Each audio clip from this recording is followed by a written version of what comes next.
Tell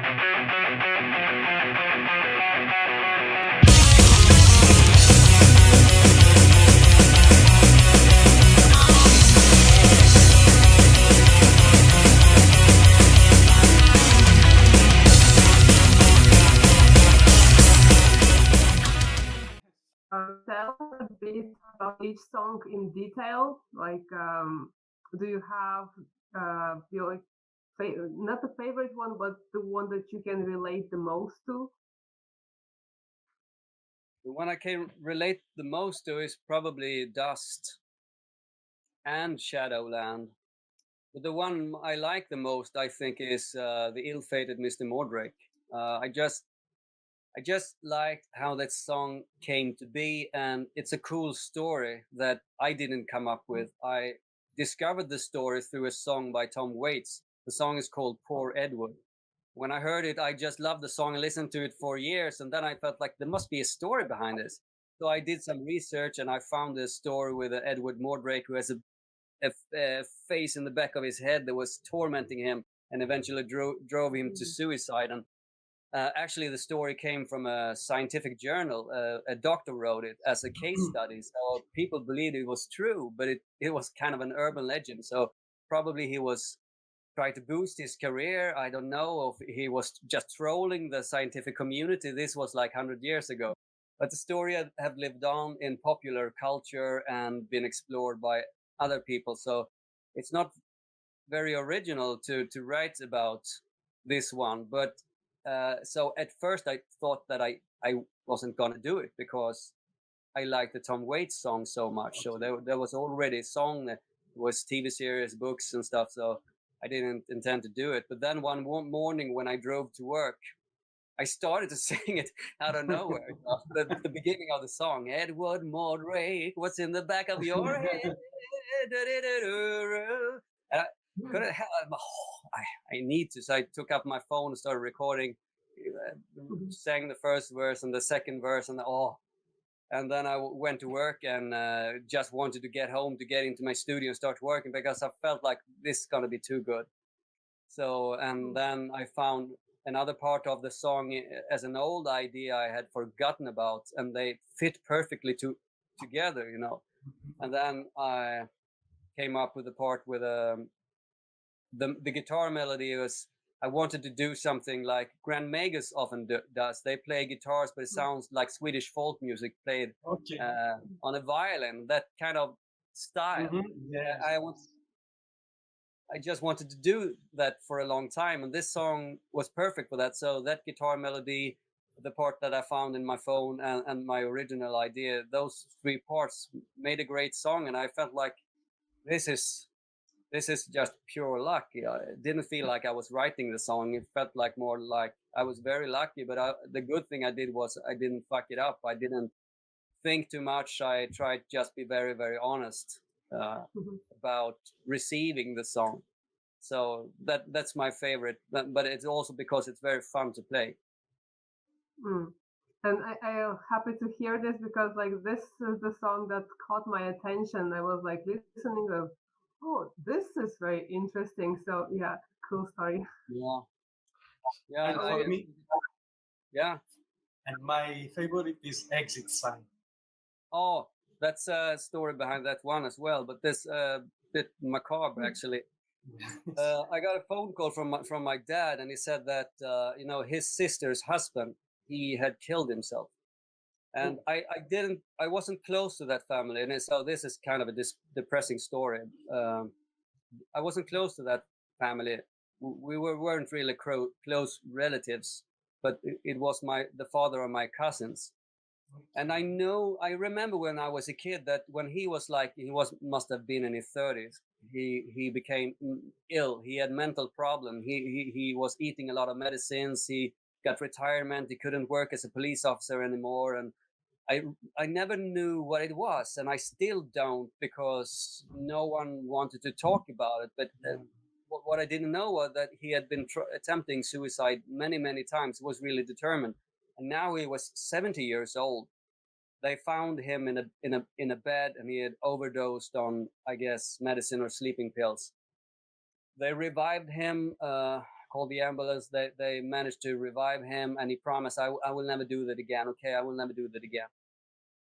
But just a couple of days later, he jumped from the balcony, and that guy, he was 70 years old, and jumped from, I think it was only like the second floor. So it just, I couldn't grasp it. I couldn't understand it. It was so terrible, but also so impossible for me to understand. And when I thought about it, how determined he was, he didn't want to live. He was really determined to take his own life, and I couldn't stop thinking about it. And I didn't get any answers, and I didn't want to ask around too much because people were in mourning, but so I started writing this song as a way for myself to just cope with the whole thing. And I realize it's very bizarre to do it like this when it's such a tragic story in my family. But it's like when things in life is hard, you use humor and jokes to cope with it. Yeah. And just because the world can be really evil, and art, humor, bizarre thinking, it's like,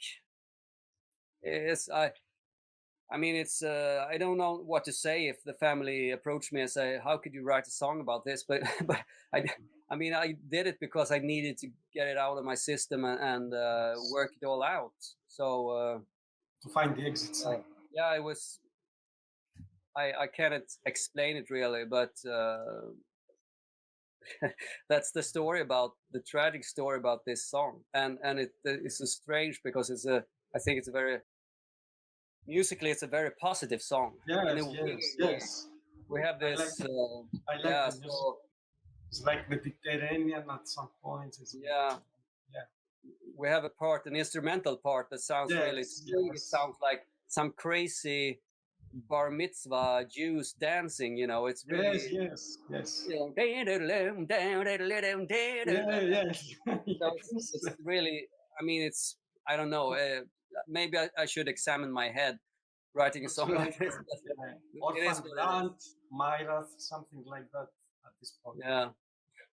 Thank you for sharing the story. So I'm wondering, then, you told us the favorite, the story, and so on. But if you are in a live environment, what do you think will be a good song to get the audience engaged, or what will be the crowd's favorite one? Oh, you mean from the new ones? Yeah, Shadowland. From Shadowland. Oh. Yes.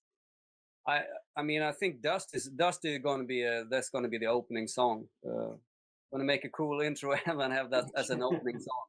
With maybe smoke, something like that. Yeah, I think maybe African.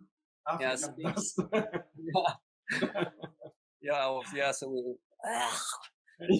but it's like a cool intro. I'm thinking about having a speech by Carl Sagan or something, and then I think it's a great opening. And Shadowland we have already played live actually, and I think people like it. It's a good, in the midsection of the live show, there's always like people start to calm down a bit and listen more. That's where that one's gonna go.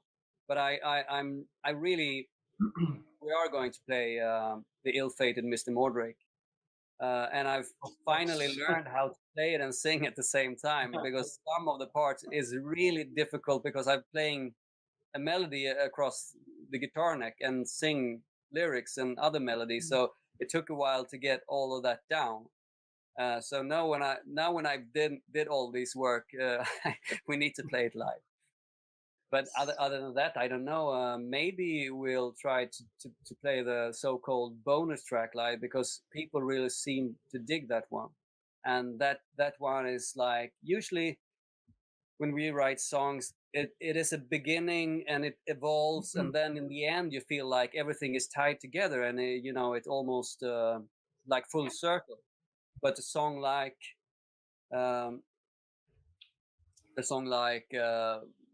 Trial by Fire, it starts and then it just takes away and it ends in a completely different direction, and it has like many different it's like a song with 3 different songs in it. So that would be cool to play live and see how people receive it. Of course. That seems good stuff. So we have a viewer question here. Guys would like to know what plans Wolf have for touring on the back of Shadowland, especially as Feeding Machine Tour was hit by the pandemic. Yeah, we had actually 2 tours lined up for this album. So we should be on tour like right now. But due to the COVID situation in the world, it was so uncertain, and the tour got cancelled. Even the tour, we were going to finish the tour with Grand Magnus, the Feeding the Machine tour, and go to France and to the continental Europe. But that's all been cancelled for good. So we're making new plans now. So we're gonna go do some mini tours. That's the plan now. Dublin? Yeah, Dublin. We usually come to Dublin. So I hope we can afford to come to Dublin again. We have been to Dublin many times, and I remember the Accept one.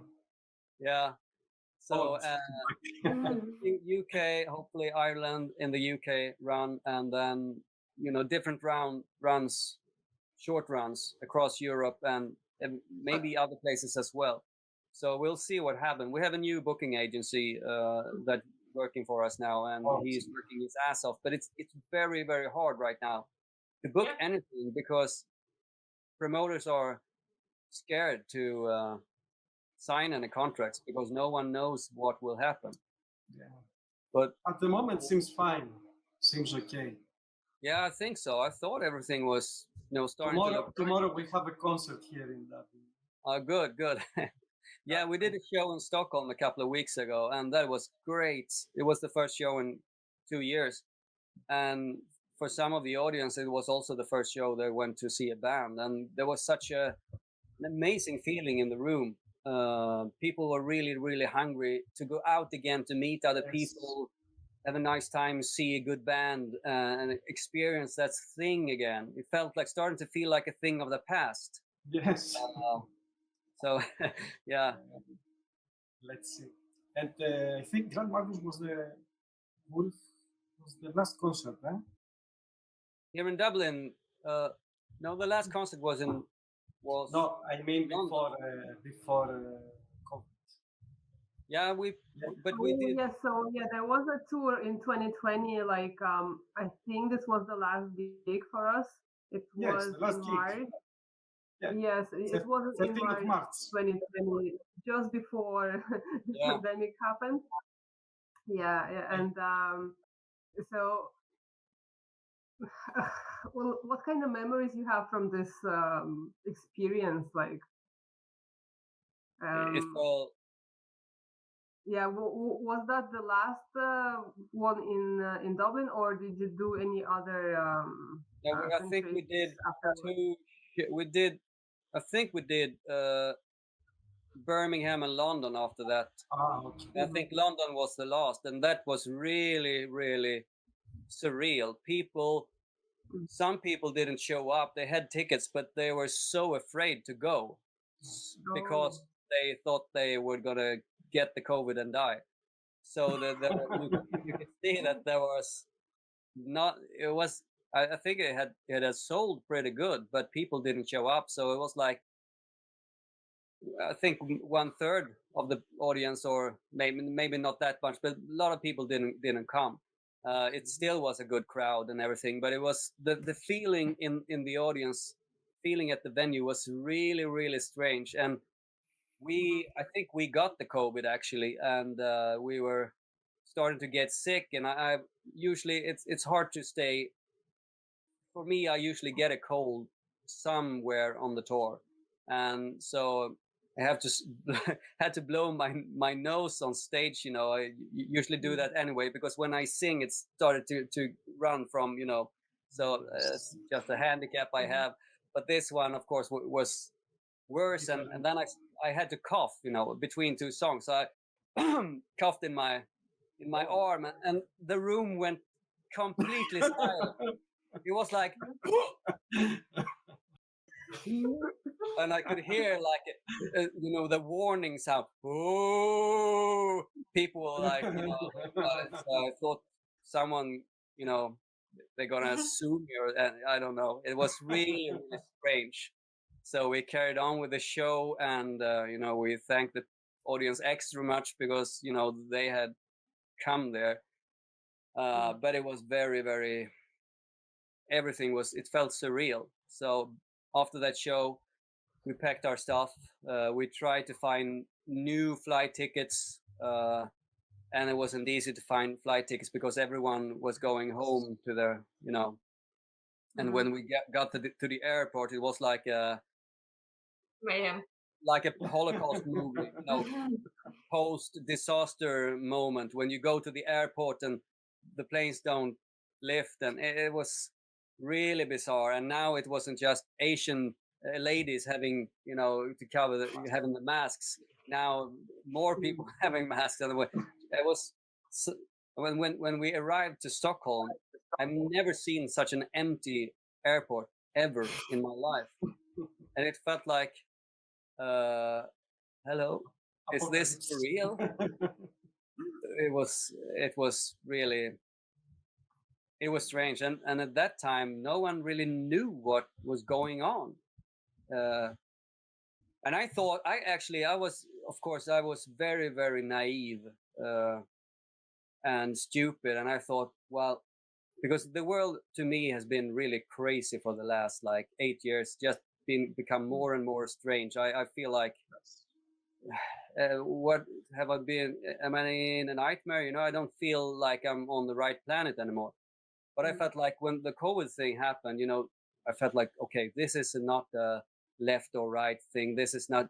Now, I think now people would have to research and think for themselves for the first time. And I was completely wrong, of course, because people didn't. And you couldn't find any good information. It was really, the whole thing felt very strange. I was sick for a couple of weeks, and then I went back to my work. I could work as normal. I work mostly outside with my day job, and don't meet many people. And there wasn't a terrible lockdown in Sweden either, so I could just carry on with my life. But it was kind of terrible to read about other people who lost their jobs and have to sell their stuff. And the tour manager we had, he was kind of out of a job he had been touring for 10, 20 years. It was his life. And then he had to fly home to Belgium, and then he had nothing. So it's and the people who work at the venues, people who worked in the entertainment industry full time, they had nothing, no income, no job. It was so I felt bad for them. But luckily for us, we had other jobs that we could work when we got home, and we did the best that we could. We started to write for the album, and COVID was great for that. So good stuff, positive. So let's go back, because we speak about live. Let's go back to 2012 when you finished the tour we had set. You went to India for a live. Yeah. How that happened? Yeah, it was like an Indian metal guy approached me, and he was a huge fan of Wolf. His favorite band was Wolf and King Diamond. And he approached me, and he had a band in India. It started to become more and more young people get into, or people in the 30s get into metal. And the metal industry and music industry is growing in India. India is growing. Indian economy is growing. So he approached me. He wanted me to do some guest vocals on their EP, and I did. And I even produced some of it. And then he stayed in touch. He was a huge fan, so he stayed in touch, and then I think he was kind of involved in us getting there because he knew people. And so Rolling Stone magazine in India, they and Harley Davidson India have a big festival, rock festival, to promote their stuff, and as a promotion project. So, and for some reason they wanted Wolf to be the headlining band. So we went there and when we didn't know really what to expect, but it was so professional. The stage was huge, and they had a big screen in the back where they had animations, and I mean, it was a big stage, and they had like 6 Harley Davidsons on stage, and it was very professional. The day before we couldn't rehearse or anything or sound check, because then it was like a storm coming and bad weather in India. You can't go out on that day, so we didn't know if the festival was even going to happen. But it was anyway, outdoors. Yeah, it was outdoors. But anyway, the next day the weather was like fine. It was like nothing had ever happened. So we did the show anyway, and as I mentioned earlier, the first Wolf song ever was, I think, in Electric Raga, a song that I wrote. And I was listening a lot to Indian music, classical Indian music, like sitar music, Ravi Shankar. I even bought a sitar and I used it on a song. I still have it here in my studio.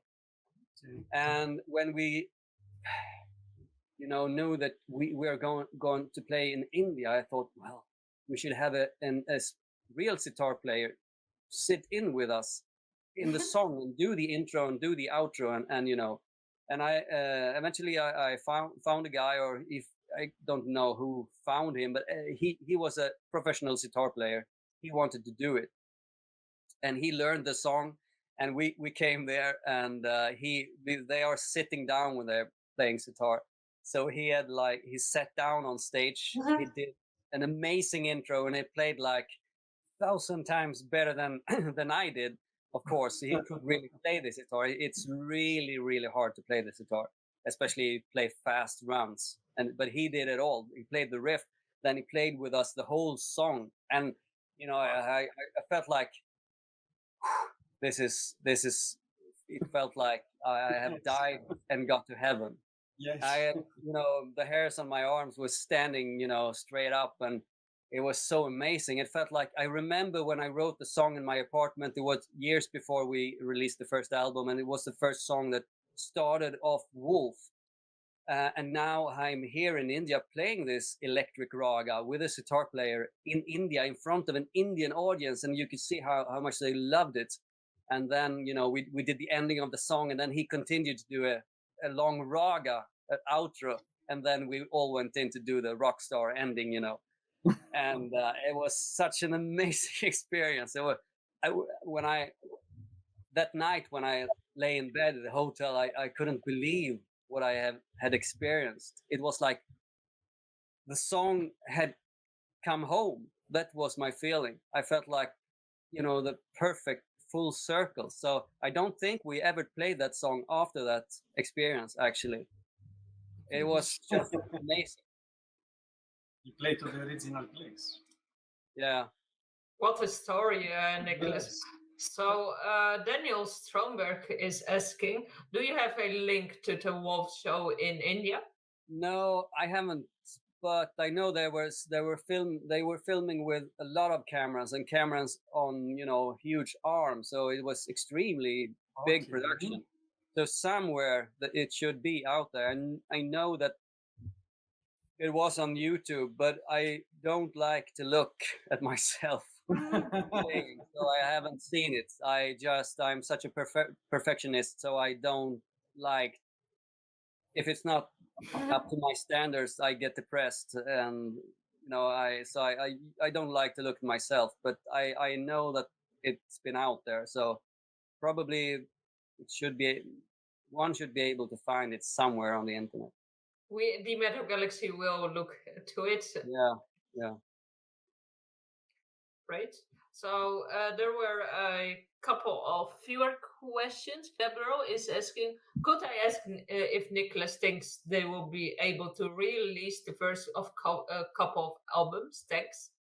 Yes. The thing is, we will have to hire a lawyer and pay a lot of money to get the rights to the masters.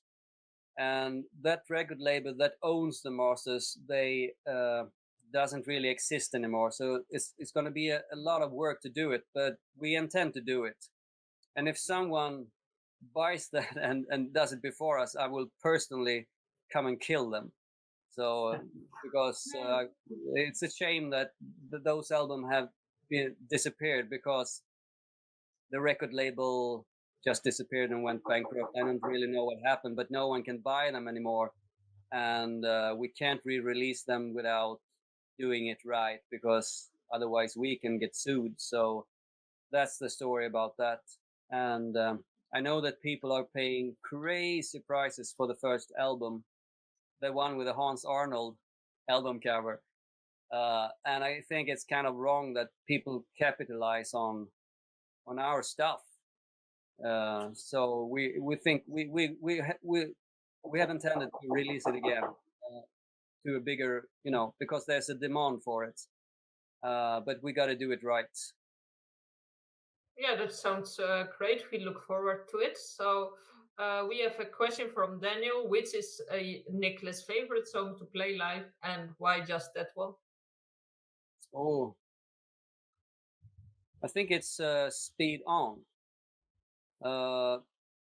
because that song means a lot to me. It was when we recorded it and when I wrote it, it is about never giving up. And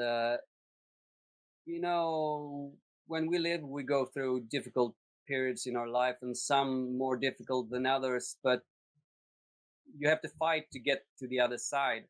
And that was the thought behind that song, and I very much felt like that when and it's a special place for that song, and we usually close the set with that one. People really, appreciate it. Get. Do I hear echo? Yes. Yes. Started when you came back, Nick. I didn't know that. I should celebrate. I will have to after this. Wow. And then we have another comment. Gabriel. I'm here, Niklas. If you guys can make it back to Ireland. Yeah, cool. Yeah, we hope to. We have been lucky that we have been able to go to Ireland. Many bands don't, because the expenses of the ship, it takes like a lot of time and it costs extra, but we have always wanted to do that, and this really is worth it, because we can really feel that people appreciate it a lot. I remember the first time we played in Dublin. I don't know which album it was, but it was, I don't know, one of the maybe fourth or fifth album. But anyway, when we came to the venue, people recognized us. They came to, maybe Gabriel was one of them, came to us with all our releases and wanted everything signed. And, it'd been everything that we ever released, and felt like, wow. And it was not only him, it was several people, having everything we've done and wanted everything signed, and they were really happy that we came there. I think it was when we toured with The Haunted, if I remember correctly. Okay. Anyway, so we've been having, it's been a great time every time in Ireland. And also, I love Guinness. Oh, of course. About re-releases, so Gabriel is, he's saying, still hope that Niklas and the band get to either re-record or re-release the first couple of the albums in the future. This album deserves to be out there and available, so it's a follow-up. We will not re-record them because I think then the magic's gonna be gone. Even if I could go back in time, I would change some details. I would change the mix on some albums. Sometimes you wish you played a little bit better, but every time I hear a band re-record an old classic, the magic, it sounds better but worse. The magic is kind of gone. So we will try to release the albums again. And he's absolutely right. People deserve to be able to get the albums. Great. We look forward to it. So I think that's almost it. Nick, do you have the last question from I before would Nick? like to ask about the wolf beer. Yeah, When we- okay. I will Drink get it. one. Get one. It's called. Now it's going to be a little bit backwards, but it's called Okay. Pale Moon Pilsner. Oh, okay.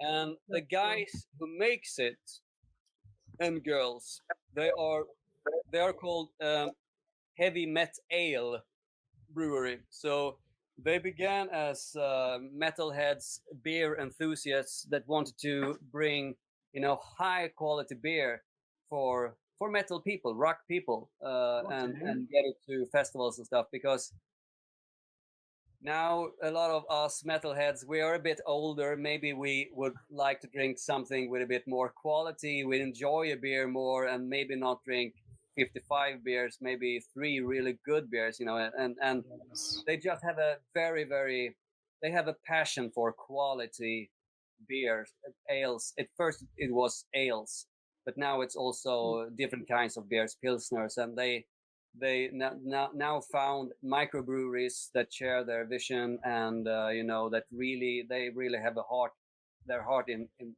this, and it's an honor for us to work with them, because they have such a great passion for what they do, and the result is amazing, and they managed to keep the price also down even here in Sweden, so you really can afford it, although it is top-notch craft beer. But it's hard to export. Sweden is so restricted when it comes to alcohol, so you can buy it in Sweden, but only, of course, you have to order it, and you can collect it at state-owned, like DDR here, East Germany, when it comes to alcohol. Still, we haven't, become Europe like the other normal countries. So we're a bit like, it is what it is. So and also beer, to export beer, it's expensive, because it's it weighs a lot. It's a lot of volume. So, but if you come to Sweden, you can definitely buy it. You can find this. Maybe you can go to Heavy Metal Ale. Well, I don't know the website, but if you search Heavy Met Ale, Okay.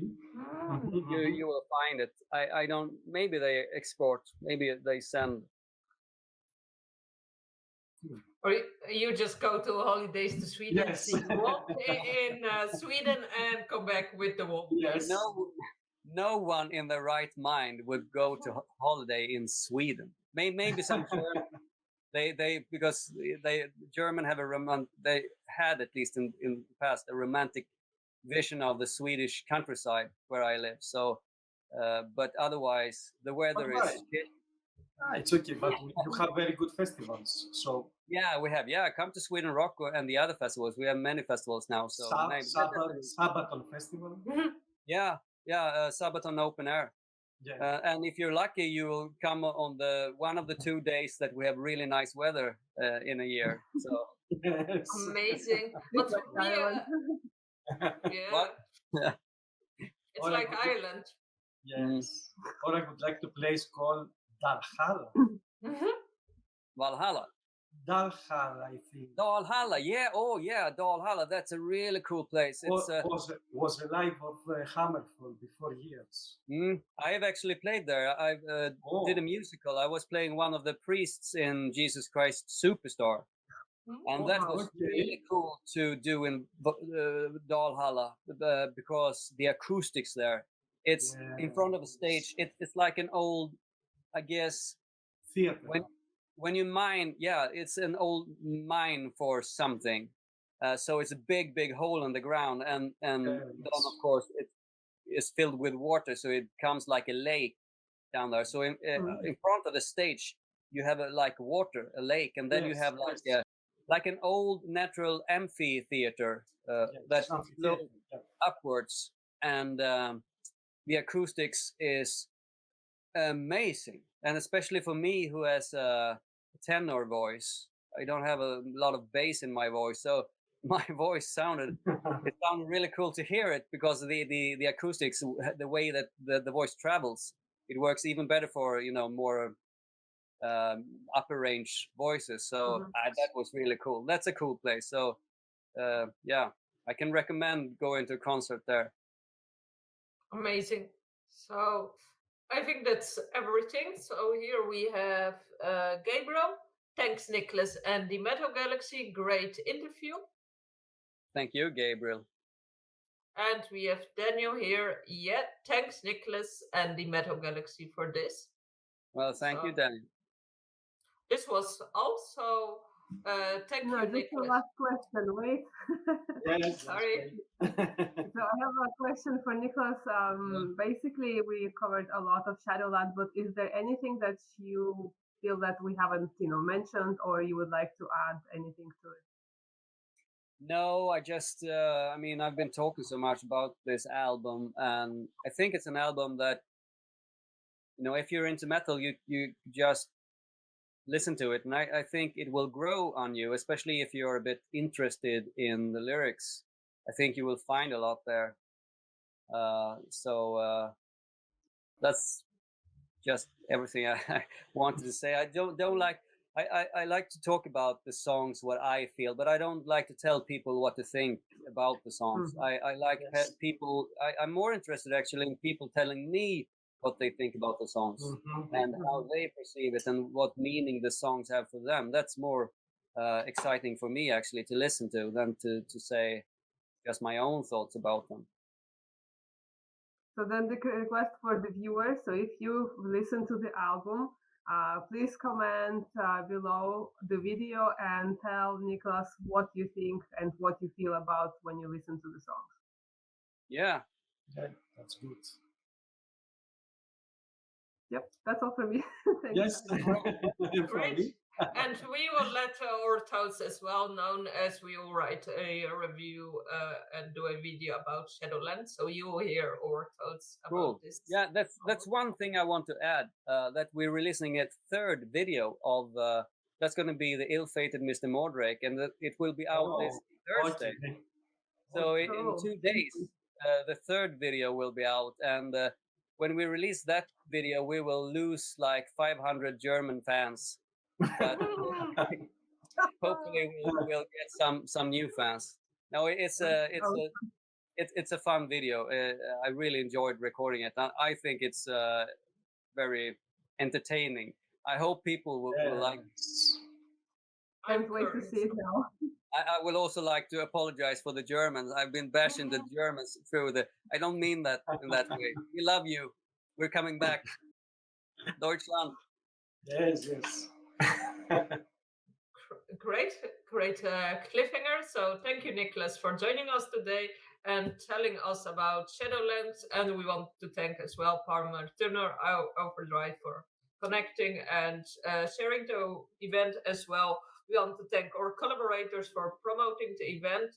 And we also want to thank you, the viewers, who are watching this video, sharing and liking it. And for those who are interested in getting a copy of Shadowland, all links are below. Like and subscribe to the Metal Galaxy as we have more interesting content coming soon. So I'm now passing the word to Niklas so he can round up the interview. Well, thank you everybody who joined in, and thank you so much for having me and having Wolf. It means a lot, and I just hope that people will find Shadowland and enjoy it. Thank you, Niklas. Thank you.